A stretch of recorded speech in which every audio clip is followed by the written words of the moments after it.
ಎಲ್ಲರಿಗೂ ನಮಸ್ಕಾರ. ಅಚ್ಚು ಟಿವಿಗೆ ಸ್ವಾಗತ. ನಾನು ನಿಮ್ಮ ಮೋನಿಕಾ. ಜನಪರವಾಗಿ ಜನಹಿತಕ್ಕಾಗಿ ಸ್ವಾಭಿಮಾನದ ಸಂಕೇತವಾಗಿ ನೂತನ ಚಾನೆಲ್ ಅಚ್ಚು ಟಿವಿ. ಇವತ್ತಿನ ವಿಡಿಯೋದಲ್ಲಿ ವರಮಹಾಲಕ್ಷ್ಮಿ ವ್ರತದ ಬಗ್ಗೆ ತಿಳಿಯೋಣ ಬನ್ನಿ. ವರಮಹಾಲಕ್ಷ್ಮಿ ಪೂಜೆ. ವರಮಹಾಲಕ್ಷ್ಮಿ ಪೂಜೆಯು ವರಮಹಾಲಕ್ಷ್ಮಿ ವ್ರತವೆಂದು ಕರೆಯಲ್ಪಡುತ್ತದೆ. ಇದು ಹಿಂದೂ ಧರ್ಮದ ಮಹಿಳೆಯರು ಆಚರಿಸುವ ಪ್ರಮುಖ ಹಬ್ಬಗಳಲ್ಲಿ ಒಂದಾಗಿದೆ.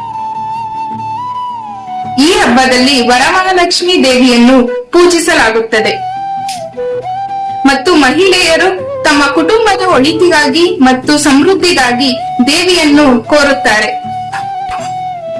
ವರಮಹಾಲಕ್ಷ್ಮಿಯು ಸಂಪತ್ತು ಮತ್ತು ಸಮೃದ್ಧಿಯ ದೇವತೆಯಾಗಿದ್ದಾಳೆ. ಲಕ್ಷ್ಮೀ ದೇವಿಯು ಸಂಪತ್ತು, ಸಮೃದ್ಧಿ ಹಾಗೂ ಅದೃಷ್ಟ ಮತ್ತು ಫಲವತ್ತತೆಯ ದೇವಿಯಾಗಿದ್ದಾಳೆ. ಮಹಿಳೆಯರು ಈ ಹಬ್ಬವನ್ನು ಆಚರಿಸುವುದರಿಂದ ತಮ್ಮ ಪತಿಯ ಆರೋಗ್ಯ, ದೀರ್ಘಾಯುಷು ಮತ್ತು ಕುಟುಂಬದ ಸುಖ ಸಮೃದ್ಧಿಗಾಗಿ ದೇವಿಯನ್ನು ಪ್ರಾರ್ಥಿಸುತ್ತಾರೆ. ಈ ಹಬ್ಬವನ್ನು ಶ್ರಾವಣ ಮಾಸದ ಶುಕ್ರವಾರದಂದು ಆಚರಿಸಲಾಗುತ್ತದೆ. ಇದು ಆಗಸ್ಟ್ ತಿಂಗಳಲ್ಲಿ ಬರುತ್ತದೆ. ವರಮಹಾಲಕ್ಷ್ಮಿ ಹಬ್ಬವು ಮುಖ್ಯವಾಗಿ ವಿವಾಹಿತ ಮಹಿಳೆಯರು ಆಚರಿಸುವ ಹಬ್ಬವಾಗಿದೆ.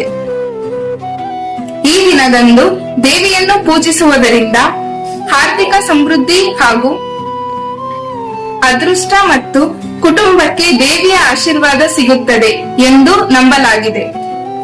ಪೂಜೆ ವಿಧಾನ ಮತ್ತು ಮಂಟಪದ ಅಲಂಕಾರ. ಒಂದು ಮರದ ಹಲಗೆ ಅಥವಾ ತಟ್ಟೆಯಲ್ಲಿ ಲಕ್ಷ್ಮೀ ದೇವಿಯ ವಿಗ್ರಹವನ್ನಿಟ್ಟು ಪೂಜೆಯ ಸ್ಥಳವನ್ನು ಅಲಂಕರಿಸಬೇಕು. ವಿಗ್ರಹವು ಪೂರ್ವಕ್ಕೆ ಮುಖ ಮಾಡಿರಬೇಕು. ಕಲಶ ಸ್ಥಾಪನೆ. ಕಲಶವನ್ನು ಅಕ್ಕಿ, ವಿಳೆದೆಲೆ, ಅಡಕೆ, ನಾಣ್ಯ ಮತ್ತು ಮಾವಿನ ಎಲೆಗಳಿಂದ ಅಲಂಕರಿಸಿ ಅದರ ಮೇಲೆ ತೆಂಗಿನಕಾಯಿಯನ್ನು ಇಡಬೇಕು. ದೇವಿಯ ಆರಾಧನೆ. ದೇವಿಗೆ ಹೂವು, ಹಣ್ಣು ಮತ್ತು ಇನ್ನಿತರ ಪೂಜಾ ಸಾಮಗ್ರಿಗಳಿಂದ ಪೂಜೆ ಮಾಡಬೇಕು. ಗಣೇಶ ಪೂಜೆ. ಯಾವುದೇ ಪೂಜೆಗಳಿಗಿಂತ ಮೊದಲು ಗಣೇಶನನ್ನು ಪೂಜಿಸುವುದು ಮುಖ್ಯ. ಮಂತ್ರ ಪಠಣ. ಲಕ್ಷ್ಮೀ ದೇವಿಯ ಮಂತ್ರಗಳನ್ನು ಪಠಿಸಬೇಕು. ನೈವೇದ್ಯ. ದೇವಿಗೆ ಹಣ್ಣು ಮತ್ತು ಇನ್ನಿತರ ಸಿಹಿ ತಿಂಡಿಗಳಿಂದ ನೈವೇದ್ಯವನ್ನು ಅರ್ಪಿಸಬೇಕು. ಪ್ರಾರ್ಥನೆ. ದೇವಿಯ ಆಶೀರ್ವಾದವನ್ನು ಪಡೆದುಕೊಂಡು ಕುಟುಂಬದ ಒಳಿತಿಗಾಗಿ ದೇವಿಯನ್ನು ಪ್ರಾರ್ಥಿಸಬೇಕು.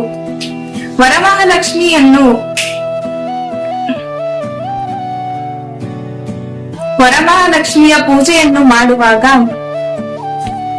ಮನೆಯನ್ನು ಸ್ವಚ್ಛವಾಗಿಟ್ಟುಕೊಳ್ಳುವುದು ಮತ್ತು ಪೂಜೆಯ ಸ್ಥಳವನ್ನು ಅಲಂಕರಿಸುವುದು ಮುಖ್ಯ. ಈ ದಿನ ದಾನ ಧರ್ಮ ಮಾಡುವುದು ಸಹ ಬಹಳ ಪುಣ್ಯವೆಂದು ಪರಿಗಣಿಸಲಾಗುತ್ತದೆ. ಪೂರ್ಣ ಫಲ ಸಿಗುತ್ತದೆ.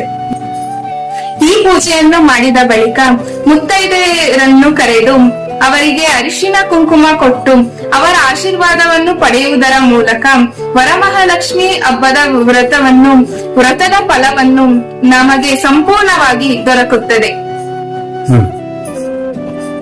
ನಾಡಿನ ಸಮಸ್ತ ಜನತೆಗೆ ವರಮಹಾಲಕ್ಷ್ಮಿ ಹಬ್ಬದ ಹಾರ್ದಿಕ ಶುಭಾಶಯಗಳು.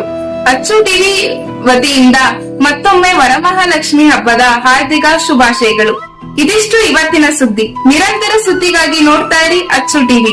ನಾನು ನಿಮ್ಮ ಮೋನಿಕಾ. ಧನ್ಯವಾದಗಳು.